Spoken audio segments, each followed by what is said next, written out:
You can just follow one path.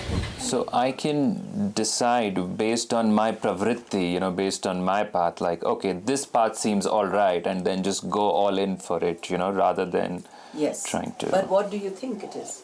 Huh? What do you think it is?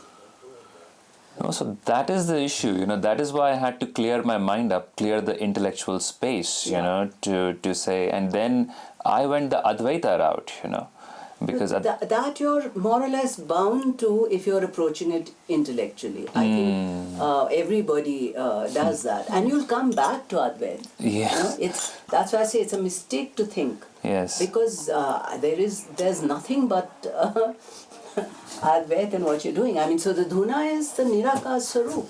And at the same time, because like sannyas traditions or siddha traditions, slightly different, but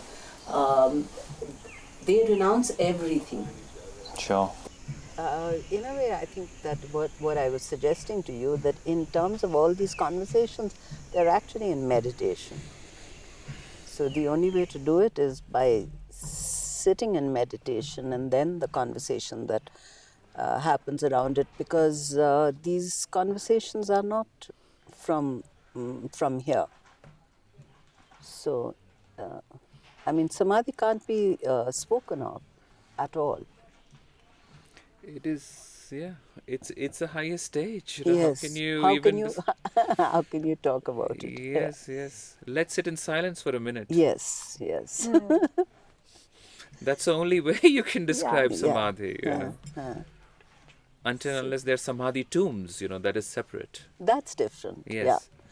But samadhi samadhi is, how can you? No, there's no. So even in terms of, like, when you talk in terms of the chakras, so you can't talk about sahasrara. It's out of the question. What is there to say? Because words don't reach there.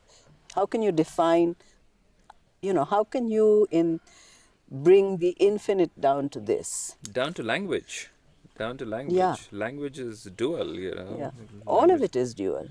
We are very much in the dual. It's like the highest stage, and even the highest stage, what? People have tried to describe it as no mind stage, no thought stage, without the vikalpa, without the mental construct, the decentering of ego, and so many. Which is all true in terms of dhyan. True. So for dhyan, you can still try to explain what dhyan is. Correct. So, of course, it's written about that the different kinds of samadhi, etc. But I don't think it has any meaning. Nor does it help.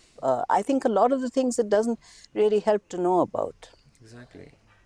And the more words you have, the more it binds you. Yeah. And there's a particular, you've already got an idea of, in your mind formulated about what something is. So how will you experience it?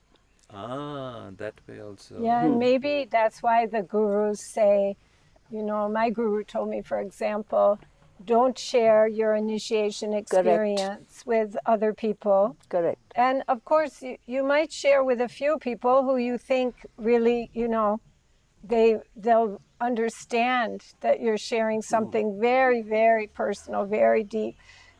But you don't just go around talking to everyone about, this happened to me, that happened to me, and I saw like this and that, because that also takes away from the experience. Absolutely. From the experience. And certain practices, certain way of doing things has to be kept within the community itself. Completely. And most of them are very secret. Secret, yeah. So, for instance, the Naths are a very secretive tradition, and very little is known about it. And so, therefore, you only, somebody who's already familiar will recognize. And, there is this...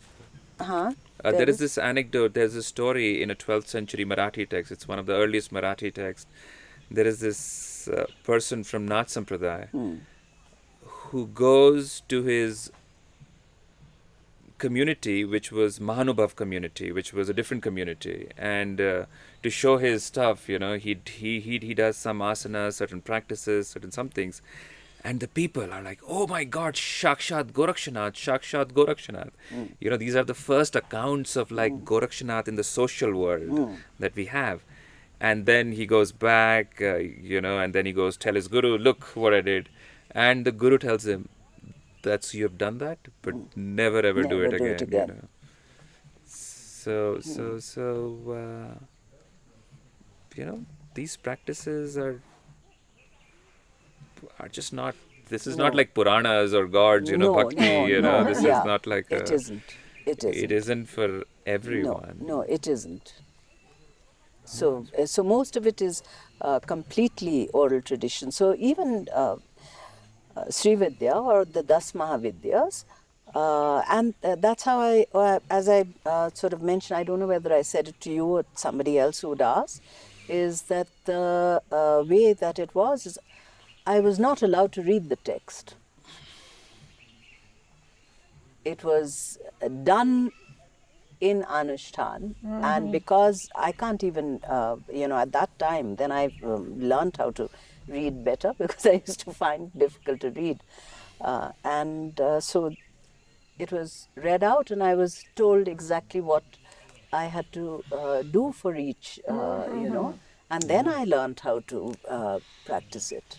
Even in the Kashmir Shaivism tradition, Abhinava Gupta and others, there are certain texts like Param Trimshika Vivarna, Appara Trimshika Vivarna and all that. And I have a copy of it in my bookshelf, and someone, a practitioner who comes and he sees my bookshelf, he's like, that book. That has no business to be there. Don't open it. Don't open it, And then he was very serious about it. And I was like, okay.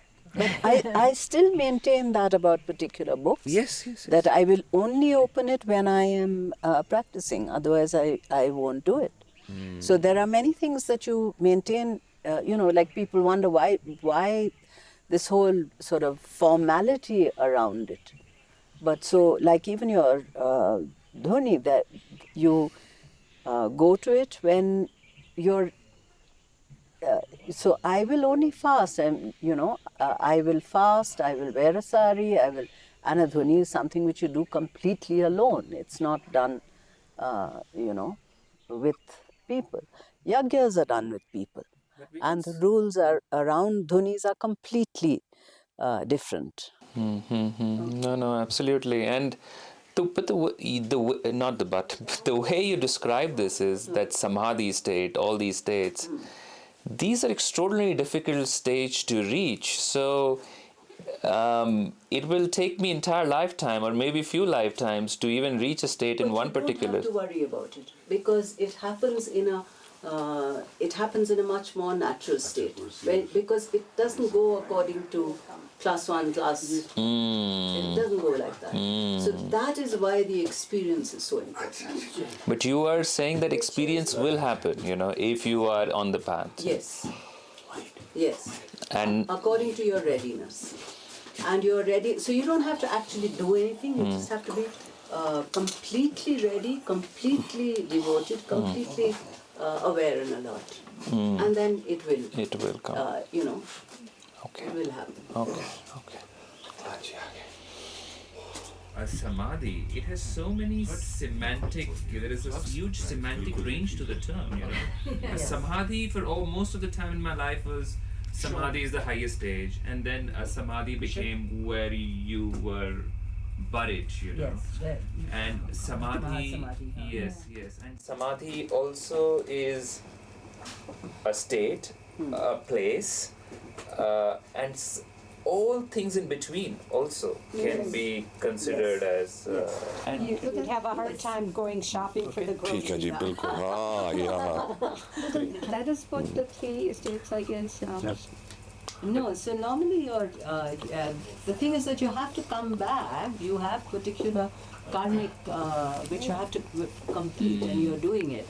So you can't always be, but you should bring that back into understanding this and not getting hugely affected. But you will feel.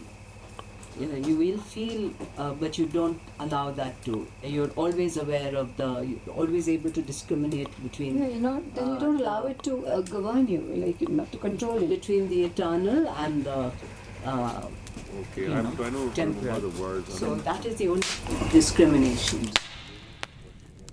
Seli Singi Sirjata Joli Bhagavabe Kanan Kundal Tan Bhasamar Mave Shiv Goraksh Adesh Adesh